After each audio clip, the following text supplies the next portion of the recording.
یہ صدائے حریت جموں کشمیر ہے۔ پیش خدمت ہے تازہ ترین خبریں۔ کنٹرول لائن کے دونوں جانب اور دنیا بھر میں مقیم کشمیریوں نے آج یوم حق خودارادیت اس تجدید عہد کے ساتھ منایا کہ بھارتی تسلط سے مکمل آزادی تک جدوجہد آزادی کو جاری رکھا جائے گا۔ اس سلسلے میں آزاد کشمیر، پاکستان اور دنیا بھر میں ریلیوں، سیمیناروں اور کانفرنسوں کا انعقاد کیا گیا اور اقوام متحدہ سے مطالبہ کیا گیا کہ وہ مسئلہ کشمیر کے حوالے سے اپنی قراردادوں پر عمل درآمد کرائے اور کشمیریوں کو بھارتی جبر استبداد سے نجات دلائے۔ اقوام متحدہ کی سلامتی کونسل نے 5 جنوری 1949 کو ایک قرارداد منظور کی تھی جس میں کشمیریوں کے حق خودارادیت کو تسلیم کیا گیا تھا۔ تاہم یہ امر افسوسناک ہے کہ عالمی ادارہ اپنی منظور کردہ قراردادوں پر ابھی تک عمل درآمد نہیں کرا سکا۔ حریت قائدین نے اقوام متحدہ سے اپیل کی کہ وہ کشمیری عوام کو حق خودارادیت کی فراہمی یقینی بنائے، جس طرح اس نے مشرقی تیمور اور جنوبی سوڈان کے عوام کو حق خودارادیت کا حق دلایا تھا۔ غیر قانونی طور پر بھارت کے زیر قبضہ جموں کشمیر میں ہندوتوا ایجنڈے کو آگے بڑھانے والی بھارتی حکومت نے قتل و غارت، جبری گرفتاریوں، کرفیو، کریک ڈاؤن اور محاصروں اور تلاشی کی کارروائیوں سے کشمیریوں کی زندگی جہنم بنا دی ہے۔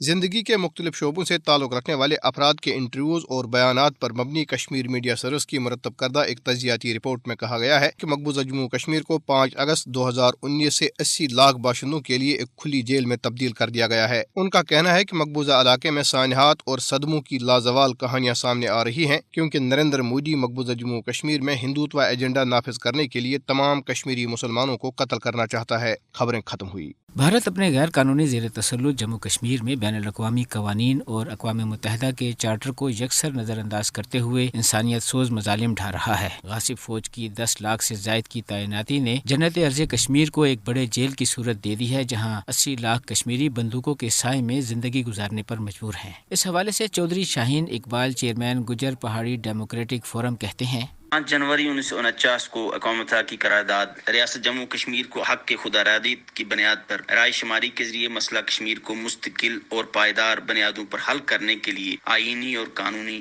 حیثیت فراہم کرتی ہے۔ بھارت کی روایتی ضد اور ہٹ درمی کی وجہ سے مسئلہ کشمیر آج تک حل طلب ہے۔ عالمی اداروں کی ذمہ داری ہے کہ وہ اپنی منظور شدہ قراردادوں پر عمل درآمد کو یقینی بنائے تاکہ جموں کشمیر کی عوام اپنے مستقبل کا فیصلہ کر سکیں۔ اقوام متحدہ کو چاہیے کہ وہ ریاست جموں کشمیر میں بڑے پیمانے پر جاری بھارتی جبر استبداد کے خاتمے کے لیے جرأتمندانہ اقدام اٹھائے۔ اس حقیقت سے انکار نہیں کہ ریاست جموں کشمیر پاکستان کے بغیر ادھورا ہے اور پاکستان جموں کشمیر کے بغیر ادھورا ہے۔ گزشتہ 32 سال سے مسلسل جدوجہد اور شہادتیں اس سچائی کا ثبوت ہیں۔ آج ضرورت اس بات کی ہے کہ بھارت کی فسطائی حکومت کو انصاف کے کٹہرے میں کھڑا کر کے اسے مجبور کیا جائے کہ وہ انسانی حقوق کی پامالیاں بند کر کے مسئلہ کشمیر کو اہل کشمیر کی خواہشات کے مطابق حل کرنے کے لیے اقدامات کرے۔